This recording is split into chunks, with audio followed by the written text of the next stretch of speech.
You are listening to the Disney Dream Girls, an unofficial Disney theme parks podcast, and this is show number 325 for Sunday, the 26th of July, 2020. Where dreams begin. Well, hello and welcome to the Disney Dream Girls. My name is Michelle Young, and together with my jolly good chum Jayne Phipps, we are your guides to the place where dreams begin. Hello there, Phippsy. Hello there, Miss. I was going to say Mrs. Young, but I can't now, can I? Well, you can, because I'm still officially Mrs. Young. Honest. But you've got honest, you are. But you keep changing your name. Maybe you're like, I don't know, one of these movie stars that, like, you know, you're going to be soon represented by a symbol rather than a physical name. Maybe that's the way you're going.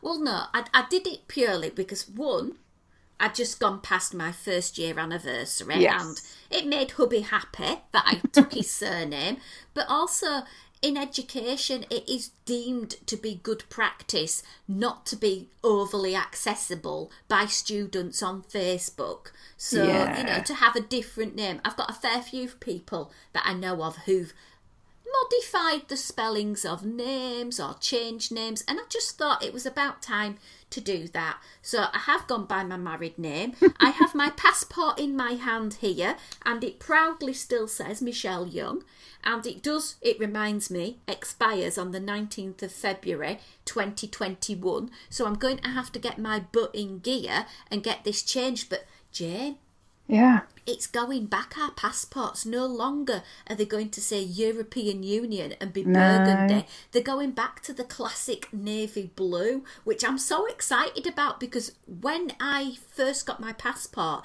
it was navy blue, and I hated the fact it went to burgundy. Yeah, mine was. Oh, I never mind. I was fine with that. But yeah, my first was navy as well. And actually, we were only saying the other day, ours expires, I think, November this year. Obviously, we've not got anything planned, but obviously, we want it to be there and ready to use should we need to. And I'm just hearing the other day that apparently, because of the coronavirus, etc., that there's delays in processing. People have had to cancel holidays because they haven't been able to get a fast enough turnaround on passports. I thought, it's probably prudent to actually get them done and part with lots of money to get them done. Yeah, true. It's not a cheap deal. No. Anyway, we are not the passport podcast. We are a Disney theme parks podcast. We are. And I must admit, this last few weeks, I have been really excited listening to other podcasters and seeing them on Facebook Live,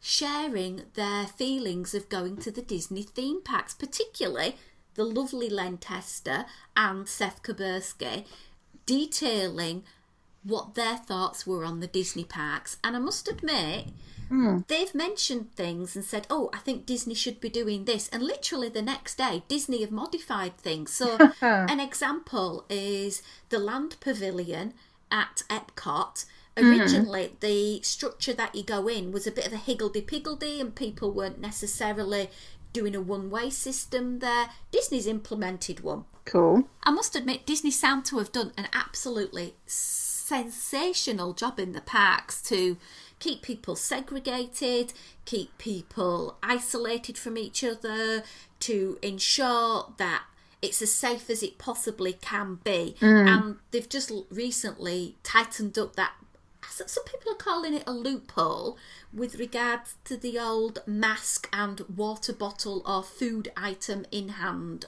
Yes, I noticed that. And I think it's like anything else, isn't it?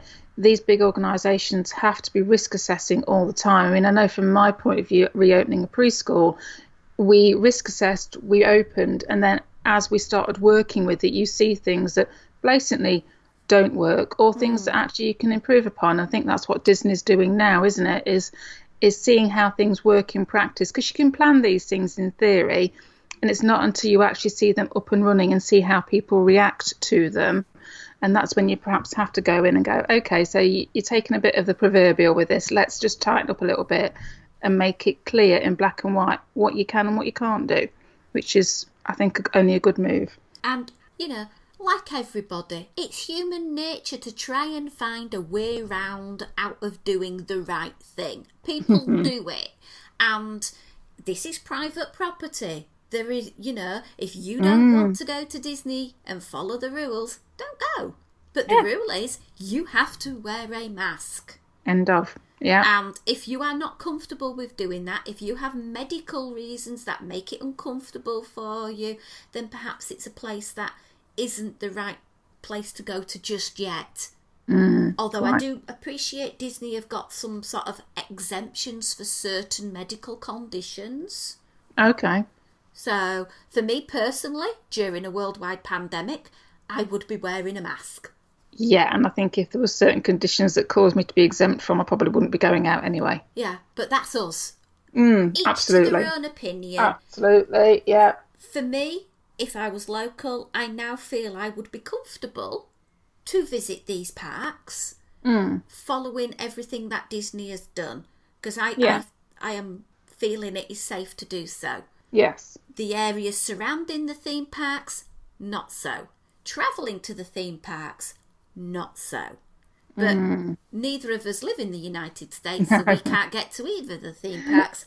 So we're going to do some Disney daydreaming up in a few moments. We're going to be finishing off the series we started of the American Disney Mountains. And we're hopping to Disneyland. But before we do, we've got some really special on this day in Disney histories to do. And I'm going to hand the mantle over to you, Jayne, because you've dug up some lovely little stories. Yeah, there's quite a few, and it all applies to July the 26th, which is sometimes it's always difficult to pinpoint them down to the exact day this is going out. So the first one is an actor that was born on this day, July 26th in 1921. It goes by the name of Gene Shepherd, but we probably all know him much better as the current voice of the father in the Carousel of Progress, which is kind of nice to know. And ironically, he wasn't the first voice. The original voice was done by somebody called Rex Allen, and he started doing it around about 1994. But he actually toured with the It's a Small World ride and the Carousel of Progress at the 1964 World's Fair. So he was there involved with it, but didn't actually get to do the voice until much later, which I thought was really interesting. And you might recognise his voice, Michelle. Do you know the movie A Christmas Story? A Christmas Story. You know Christmas Story, 1983. It's a holiday classic. If you don't, you need to find it. But he co-wrote it. He's the narrator's voice in it, and it was based on his own semi-autobiographical series of stories. Oh. So, yeah, full of useless information, aren't they? Yeah. So, should we move on to 1951? Go on, because love. you'll like this one. This was the premiere of Alice in Wonderland. Oh. And it actually happened in England for a change at Leicester Square Theatre. Walt Disney actually attended it, and so did Catherine Beaumont, and she was the voice of Alice, and she actually attended the premiere dressed as Alice. Oh, nice touch. Yeah. And then, spookily, I've got two ladies to talk about who unfortunately both died on this day, but in different years, but they had one thing in common, and that is the voice of Minnie Mouse. So the first lady is a lady called Marcelite Garner, and she died at the age of 83 in 1993. But she was the original voice of Minnie Mouse, if we go back to the likes of Plain Crazy and the Galloping Gaucho. And she actually started working at the Disney Studios at the age of 19 as a cell painter, and then she went on to become an inker. And after about 6 months of working, she actually became the voice of Minnie Mouse. Oh. But she decided in 1941 she's going to give up all that, and she went to become a full-time mom. She gave all the Disney up and became a mom. And then the other lady, she died, unfortunately, at the age of 75 in 2019 and went by the name of Russie Taylor. Now, she actually voiced Minnie Mouse for about 30 years, and she took over in 1986. She actually was one of 200 people that auditioned, and she got the role of the Minnie Mouse. She also did quite a lot of other voices that I'm sure you would know. One cute little fact, though, she was actually married to a chap called Wayne Allwine, who was the third voice of Mickey Mouse from 1991 until he died in 2009. So Mickey and Minnie were actually married in real life. Oh, how cute. Yeah, it's cute, isn't it? But she's done like loads of voices. She was actually Huey, Dewey and Louie in DuckTales the movie. She's done things for all sorts. Rescuers Down Under, The Fox and the Hound 2. She also did some of the Disney Adventures of the Gummy Bears. Kim Possible on Sophia the First. So yeah, one of those ladies that obviously did lots and lots of work. But yeah, so for 30 years she was Minnie Mouse. Oh, loving that. That's an awesome set of facts there, Jayne. Thank you for that. You're welcome. Moving on to our main topic of this week's show, and it's going to be the mountains of the Disneyland Resort. And what we decided to do when we got our list together of the mountains is we thought, well, we're going to go in depth with 2 of them, and then the others we're just going to briefly mention. Does that sound okay, Jayne? Yes, because I think there's a reason for going in depth on the 2 of them, to be fair. So, first one is Big Thunder Mountain Railroad, which we are familiar with a lot from the show we did on the Walt Disney World mountains. It's an easy pick. It's actually got mountain in the railroad. Opened on the 2nd of September 1979, and it replaced the Mine Train Through Nature's Wonderland. And there are little nods to that attraction still available to see in the park, which is really lovely. And this is where the Disneyland version differs to the Walt Disney World version, because the backstory here is about Rainbow Ridge, and this is once thriving mountain town. And I remember a few years ago going, and they did this whole series of activities around the town, and there actually was a jail cell put into Frontierland. Okay. And there was cast members going around totally in character. They were amazing. And you could get little coins from them for doing little tasks. And it was such a fun little thing to do.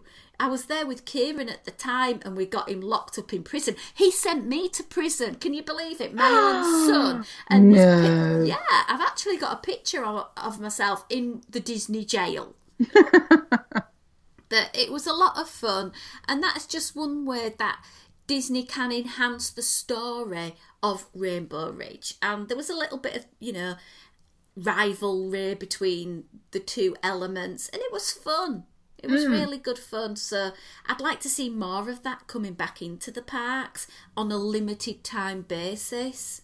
Yeah, well, it's little enhancements like that, isn't it, that make Disney parks a standout parks, and also means that for those people that are lucky enough to go on a repeated basis, that you get a different take on it when you do turn up. Yeah. And it's not everybody's thing to role play that they are actually in Rainbow Ridge. It isn't. But you don't have to, there's nobody there forcing you to take part. Exactly, yeah. You do what you want to do, don't you? Yeah. So the ride story here is these mine carts carried ore, but this area was a sacred place for the Native Americans, and there was a curse on it. And Rainbow Ridge was abandoned after an earthquake. I did say there was a curse. But the mine carts kept chugging away down the tracks without any crew, because when you go on this attraction, there's nobody driving the train. Of course, right, yes, makes sense. So now guests are invited to ride on these possessed vehicles. I never knew this about this version. Now, I mentioned mountain. Well, there isn't really a mountain, but the rockwork surrounding the attraction is meant to resemble the hoodoos of Bryce Canyon Park in Utah. Excuse me, a hoodoo? A hoodoo. A hoodoo. A hoodoo. I know it's not really an English word that we would come across in our vernacular, is it? It means bewitch. Oh, okay.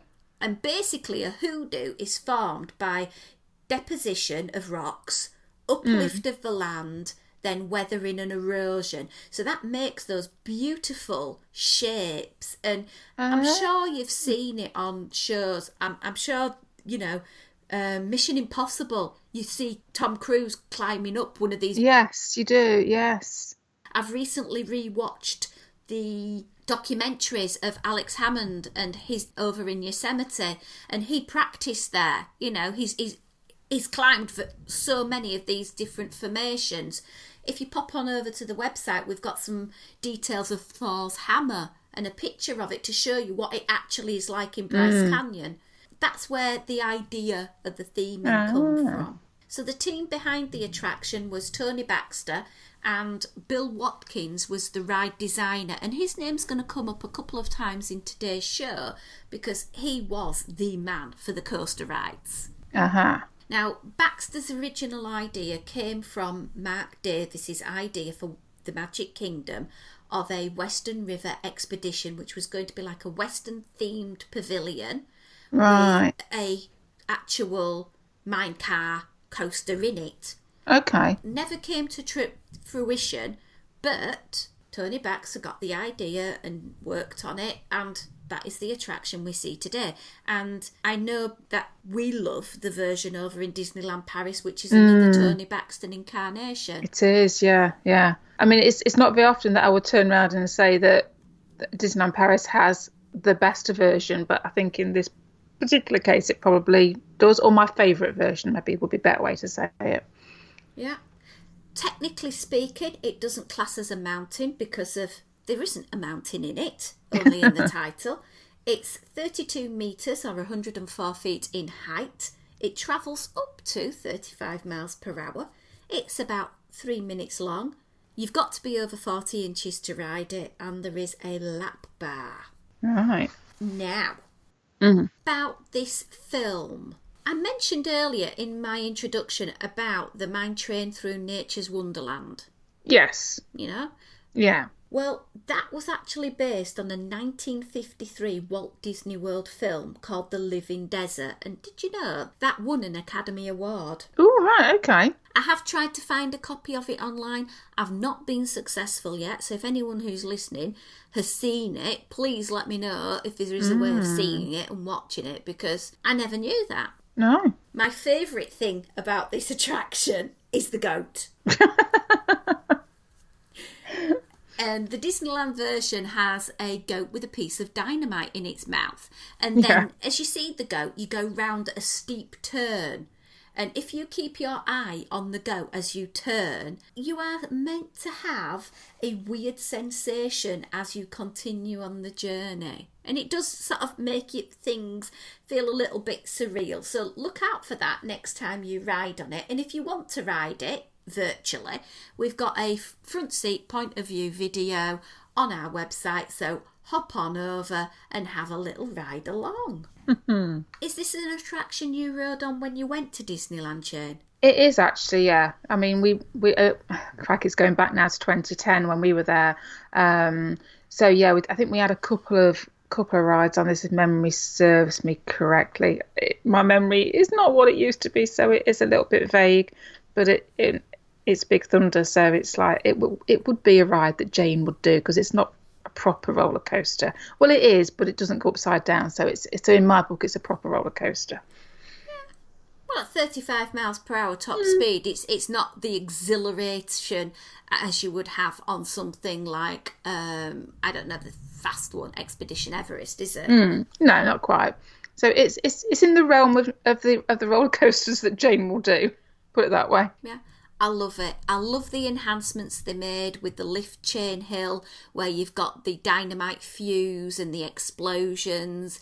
It's just an amazing attraction, and whether you ride it daytime or nighttime, you get some spectacular views of the park. I must admit, at nighttime, when you're on the higher elements of it and you can see across to different parts of the park, it is stunning. And to ride it when fireworks are going off, oh my word, it's brilliant. Absolutely adore this attraction. It gets a big thumbs up from Shell. Yeah, I'll ride it with you, love. Oh, well, we have, but in Paris, not Yes, yeah, true. I don't think we actually rode it together in Walt Disney World, did we? No, I don't think we did, no. No. Anyway, so that's that one. If you've any stories about Big Thunder you'd love to share, don't forget you can pop on over to our show notes on DisneyDreamGirls.com and leave a comment. I will be referencing the show notes quite a lot because we've got some videos and some pictures that, marry up to the show that you might want to check out. The next one has another mountain in its title. What's this one, Jayne? This is Matterhorn bobsleds, Michelle, and I suppose the mountain reference is actually the name of the mountain this time around. So it is a proper mountain. It is. Whereabouts can you find the actual Matterhorn? The actual Matterhorn is in the mountain range of the Alps on the Swiss-Italian border. I'm going to sound like I know what I'm talking about now. In the Monte Rosa area of the Pennine Alps. It's 4,478 metres tall. So I'm guessing it's probably a bit taller than the one that's in Disneyland. Just a smidgen. Just a smidgen, because the one in Disneyland is 80 feet or 24.4 metres. So it's scaled back a little. Just a little bit, yeah. It's actually the highest summit in Europe, which I hadn't really realised. The mountain itself is a square-based pyramid having 5 faces, and over 500 people have actually died trying to climb it. That's quite a sad statistic. It is, but it's quite astonishing that it would claim that many lives. But yeah, I'm not a mountaineer. And you've got to sort of think Disney loved the mountains, because they also built Expedition Everest, built on the world's highest mountain. Yeah, very true. And you can't mention the Matterhorn Bobsleds without going down the route of it's got a food item named after it. Now, as far as I'm aware, there is no other mountain with a food item named after it. Please prove me wrong, guys, if you know otherwise. But you can have the Matterhorn macaron. You can indeed. So are we challenging the world there, Michelle? Because there could be some little, entrepreneurial type person based at the bottom of the Alps maybe has actually come up with a food item in relation to the Alps or something. We don't know, do we? I'm meaning connected to Disney Mountains. Well, so you could be opening up a whole gamut there, couldn't you? Well, I've not heard of the Big Thunder Burger. Come on, let's be honest. No, this is true. Or the Splash Mountain Slushie. See, Disney, why aren't you listening? Come on, Michelle's giving you it. I was just going to say, how we were talking about people, Disney listening in and to podcasters and stuff. That'd be quite cool, wouldn't it? No, we're going to get sidetracked off the discussion here, Michelle. But the thing I do like about the Matterhorn macaroon is that it is actually a replica, but small, of the actual attraction that you have in the parks. It's a cheap snack, it's a filling snack, and it's such a good one.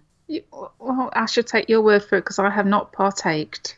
Well, buddy, me and you are having this little meet-up sometime this coming few weeks. I will get out of my freezer one of my Matterhorn macaroons, and I will bring it down, clutched in my little Tupperware, and me and thee will dissect the mountain, and we will have a chunk each. Okay. All right, I shall look forward to it, Michelle. But we'll have to dispatch the boys, because I'm not cutting it into 4. I'm not sharing it with boys. Oh, no. Yeah, we'll send them off to an electronics shop or something. Yeah, give them something to do. Yeah. Now, many eons ago, we were talking about the actual attraction. We were. It opened on the 14th of June 1959, and it was the first tubular steel continuous track roller coaster. Ah, okay. Now, that's 1959. The park opened in 1955. Now, that area was actually used as a picnic area, but over the years, up to the Matterhorn being built, it did become known as a bit of a lover's lane, where amorous Disneyland guests got a little bit cuddly on an evening. Ooh, scandal. I know. So anyway, the Skyway opened in 1956, and Walt Disney thought of an amazing idea of having a toboggan ride. Okay. He originally wanted real snow. Walt Disney, the original dreamer. But he was told, no, Walt, we're not having real snow. But it had a dual purpose, because the Skyway had this big structure. And it didn't really look very appealing, but it needed the structure to hold the wires up and the little buckets that went across it. So they thought this mountain could cover it. And actually, the Skyway did actually go through Matterhorn Mountain. Walt had recently been in Switzerland filming a film called The Third Man on the Mountain. Have you heard about this one? I haven't, no. I've not seen it, but remember you said earlier about the number of people that had died on the mountain? Yeah. Well, this film is about a young man who wanted to climb it because his dad had previously died trying to do that. Okay. I thought that was an interesting story. And basically Walt fell in love because he was in Switzerland, he saw the mountain, he just thought, oh, it's so beautiful. And he basically sent a postcard to Vic Green, an Imagineer of the time, and said on the back, Vic, build this, Walt. It's a very clear and direct instruction. Yeah, and that's what he did. He knew what he wanted, so yeah, Have you ridden it, Jayne? I haven't, no. Ah. If my memory serves me right, bear in mind we were in Disneyland, say back in 2010, and it was Easter. The park was, shall we say, a tad busy. And I think the queues were just like horrendous, So I think it was one of those rides that we just said, well, there's too much else we want to get done. We'd only got a limited number of days there, so we diverted our attentions elsewhere. And this one sadly didn't get ridden on. Yeah, it does have killer queues, and there are 2 tracks basically intertwined throughout the internal structure. One you access via Fantasyland, and the other one you access through Tomorrowland. And the Tomorrowland is slightly longer in duration at 2 minutes 26 rather than 2 minutes 7. Bit of stats there. But you say this attraction has evolved over the years as the Skyway went down, bits were blocked off, etc. The internal structure has seen the addition of the abominable snowman. Of course, yes. Nicknamed Harold. And yeah, I love the fact that as you're riding the attraction, there are these wonderful gaps in the side of the mountain that have little reveals into the park. And they are so picturesque, whether you're on the outside watching the attraction and seeing people going past, or whether you're on the attraction and getting that little glimpse. It's just brilliant. But I will say the appearance of Harold does at times scare the bejeebers out of me. Even though you know it's there. Well, particularly at night time. Last trip I'd forgotten about him. And it just sort of popped out and it just... I screamed. I always scream on this attraction because I just think it's just, so many tight turns, and it is a bit jarring for some people who have a back complaint, but I just love it. Nice little nod to the former president, Frank Wells. Okay. Frank was a keen climber. He had climbed 6 out of the 7 great peaks of the world, with Everest being the only one that failed him, because he had gone to climb Everest, which, having watched the film Everest, OMG, it was like 3,000 feet from the peak, and weather came in and they had to turn back. Well, sadly, he'd gone on a skiing trip, curiously enough, with famous Hollywood actor Clint Eastwood. Right. And Clint Eastwood had left in his own helicopter an hour before. Frank Wells got into his helicopter and sadly it crashed in 1994. Oh. So there's a nice little nod to him being a climber in the attraction. If you look out for Wells Expedition, it's a little crate. And there's a picture on our website, thanks to our friends at laughingplace.com, that I've shared on there. Nice. Yeah. We also mentioning what we've been able to put onto the show notes is a little ride-along video, front of view, thanks to Pixie Dust Disney Parks Fan Media. Really nice little video. So if you've never ridden it, you can go watch it. I'll have to do that. Yeah. So that's the Matterhorn. Michelle says it's a big thumbs up because it's a fun attraction, it's linked with food, and it's got a great bit of Disney history to it. Which you can't go wrong, can you? So Disney just now need to listen to us and make more food options that link into other mountains.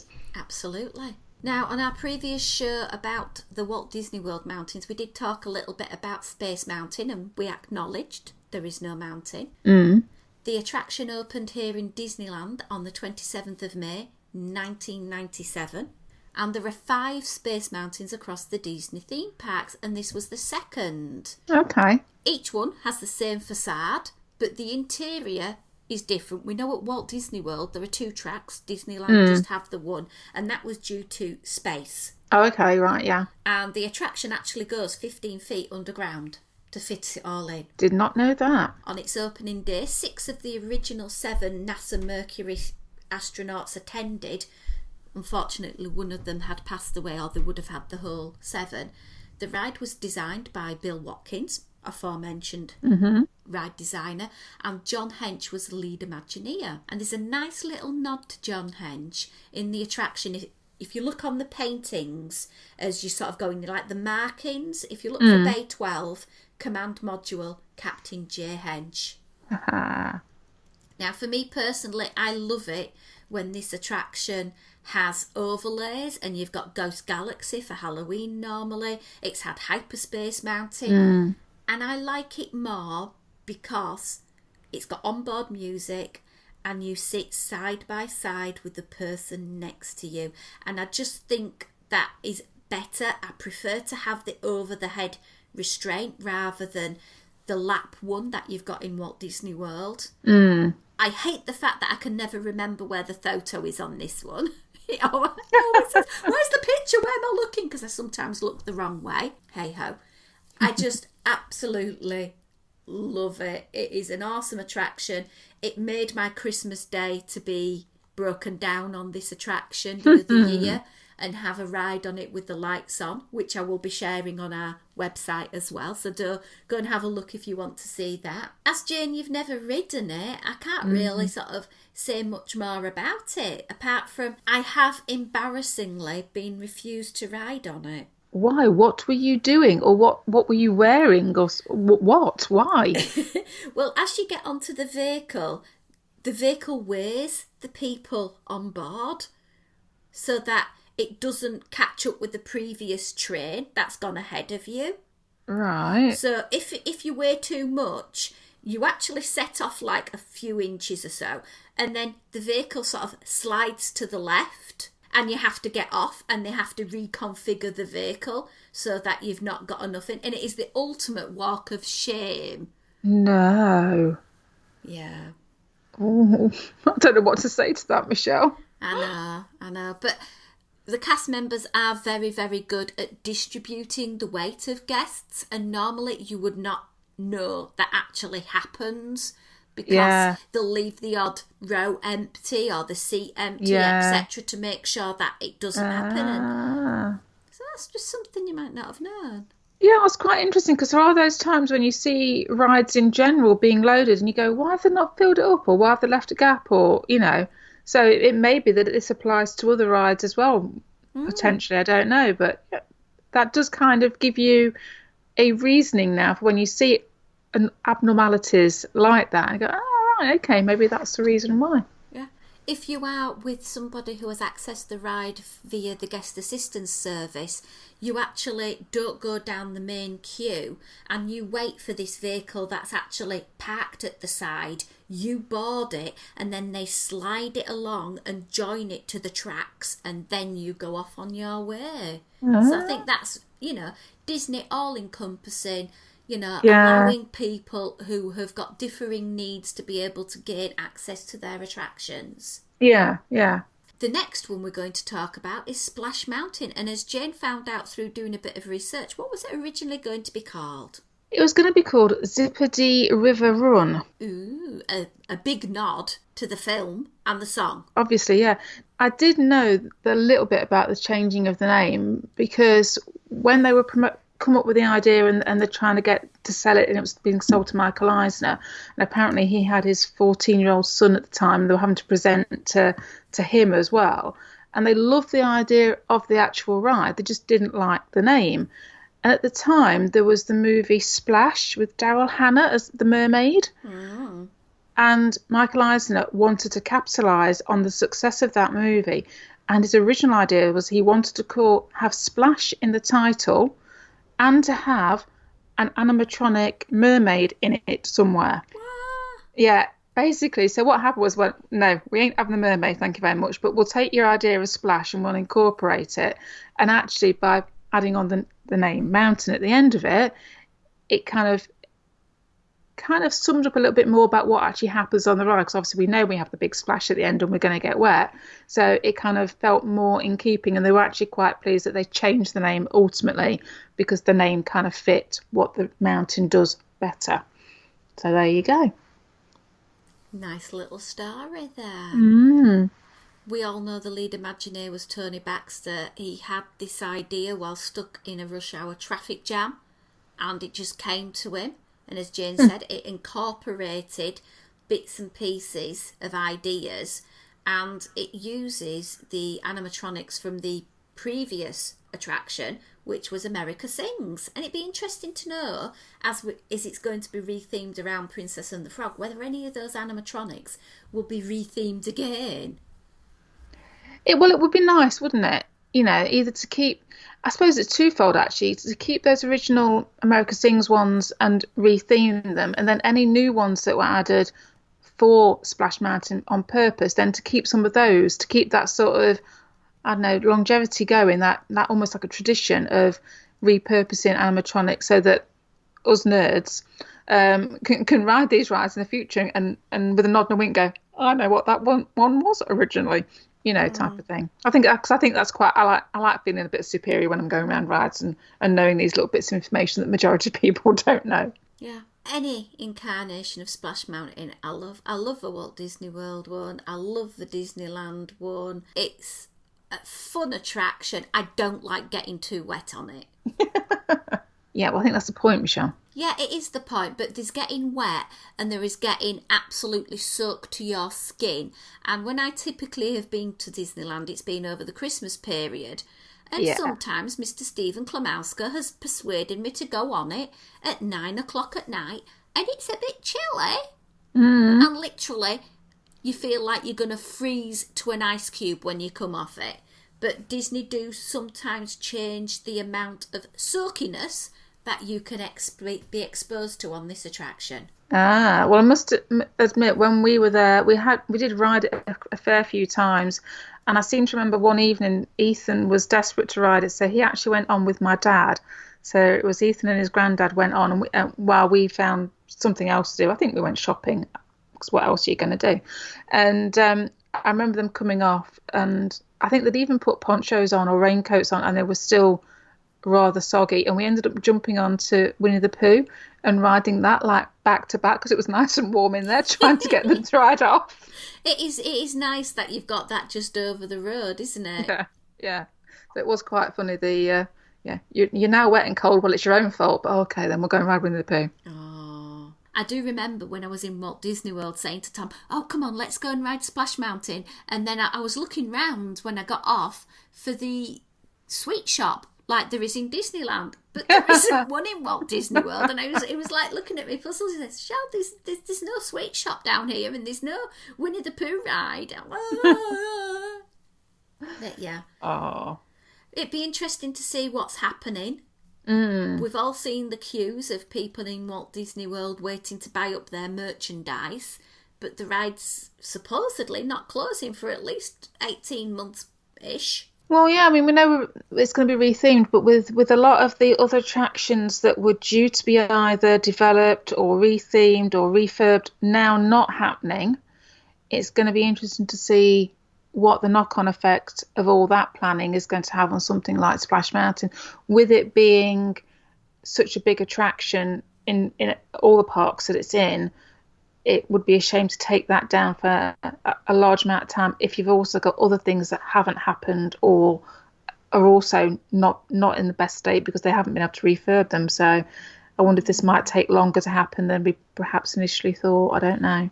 I think they're going to take it down because of its links to Song of the South. This is one that is, it's not going to be your Mary Poppins. It's not going to be your Spaceship Earth refurb delay being put on pause, whatever. This is one that is going to have to happen because of the backlash that Disney has been attracting because of its links to the original film Song of the South. But as I say, there will be oodles of merch celebrating the attraction. It's just Disneyland hasn't even reopened yet, so we don't know, if they've got a date set in stone, but it isn't going to be anytime soon as far as I'm aware. No. That is our Disney Mountains. But Jayne, you've dug up some info on an unknown mountain. Yeah, well, I'm very fortunate to have a book that is called The Disney Mountains, Imagineering at its Peak. See what they did there? Little play on words. By Jason Sorrell. And I did confess to you before we started recording, Michelle, that I have this lovely book, and it's so lovely that it's almost in pristine condition because I've obviously flicked through and looked at the pictures like a big kid and not actually read the words.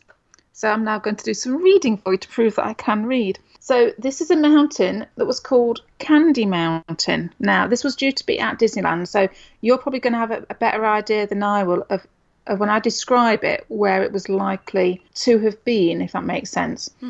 It was proposed to go into Storybook Land. It was going to be a scaled down rock candy mountain, so a craggy confection designed by one of the first Imagineers, which was Herb Ryman. So it was meant to appear initially as transparent rock candy.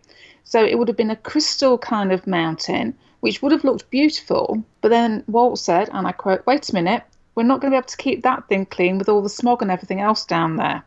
So it got changed to being Candy Mountain. The mountain would have been a veritable candy wonderland with a Casey Junior Circus train chugging along a ridge and the Storybook Land canal boats sailing through the labyrinth caverns deep within the candied exterior. The scale model of Candy Mountain was a labour of love for the Imagineers who built it, even though it turned into something of a health risk for the more weak-willed designers. We had such fun, but I gritted teeth because I thought Fred would get diabetes before we finished. Somebody recalled. Well, I think obviously it's research purposes, isn't it? So you're going to have the taffy on hand to know what you're creating. Absolutely. So, so we had every kind of licorice and peanut bristle and fudge and every kind of taffy.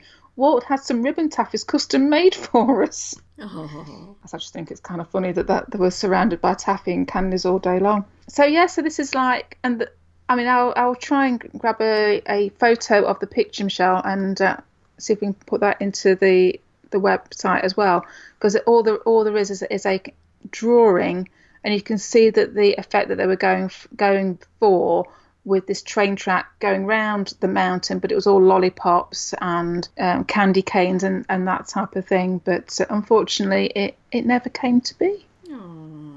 I would have quite happily ridden an attraction. I could break off and eat bits of it on its way round. Can you imagine the sweet shop at the end of that ride, Michelle? Oh my God, it's so good. Well, while you were mentioning books, I delved into one of mine, which is The Seen Unseen Disneyland by our wonderful friend Russell Flores.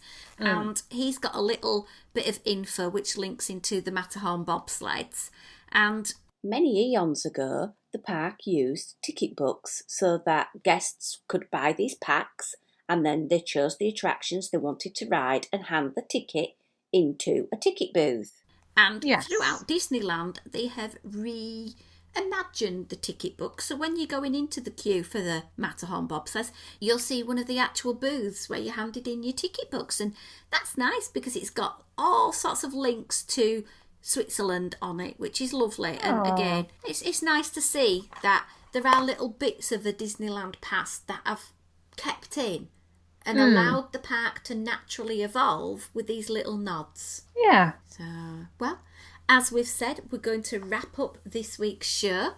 If you want to hear more from us, we will be musing very shortly over on our Disney Dreamgirls Patreon page, patreon.com/Disney Dreamgirls, where our wonderful supporters were going to be able to benefit of some fantastic extra audio from Jayne and myself, where we will be talking about some of our Disney-driven life ideas. You can also catch us on Instagram and Twitter @DisDreamGirls. You can email us info@DisneyDreamGirls.com. Don't forget to visit the website DisneyDreamGirls.com, where you'll find some wonderful show notes, ride-alongs, pictures, etc. to accompany this week's show. We will be doing our Sunday quiz as usual, 6 p.m. in the good old UK, 1 p.m. Eastern Time and 10 a.m. Pacific. Come and join us. It's lots of fun. All you need to be is a member of the Disney Dreamgirls podcast family, so you'll have to find us on there first. Right, Jayne, it's a goodbye from me. And it's goodbye from me. This podcast is part of the After Dark Podcast Network.